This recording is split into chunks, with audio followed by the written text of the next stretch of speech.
அதெல்லாம் இருக்கின்ற தருணத்திலே நான் யார் யாருக்கு மோட்சத்தை கொடுத்தேன், எப்படி கொடுத்தேன் என்று சொன்னால், பங்கைய திருவைப்பாரார் பணிமணி நிழலை கோரார், சங்கு சக்கரம் கையேந்தார் தன் எதிர் வணங்கி நிற்கும், இங்கிருந்த கருட நேரார் இருந்திடார் இடத்தை காக்க, கங்கையை பெற்ற பாதம் பாதசாரியாய் நடக்கலுற்றார். எப்படி என்றால், எம்பெருமானாகப்பட்ட நாராயணனும் நான் என்ன செய்தேன், திருப்பார்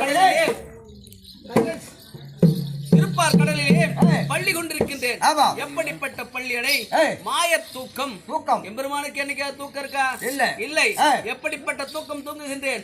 குணதிசை முடியை வைத்து குணதிசை பாதம் நீட்டி வடதிசை பின்பு காட்டி தென் திசை இலங்கை நோக்கி கடல் நிற கடவுள் எந்த அரவணை தீர்மாகண்டு என்று ஆழ்வார்கள் சொன்னார்களாம்.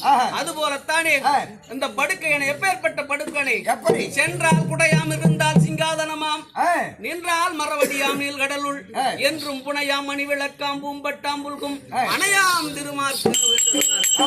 அந்த நாகம் ஆதிசேஷன் மீது நாகத்திலே குடதிசை முடிய வைத்து குணதிசை பாதம் நீட்டி வடதிசை பின்பு காட்டி தென் திசையில் அங்கை நோக்கி படுத்து உறங்குகின்றேன்.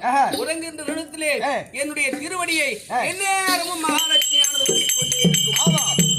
ஏன் என்று சொன்னால், எப்பொழுது எம்பெருமான் கண் விழித்து பார்த்த உடனே தன்னுடைய முகமே முதலில் தெரிய வேண்டும். அப்படி என்ற பேராசையிலே என்னுடைய பாதத்தை வருடிக் கொண்டிருந்தார்.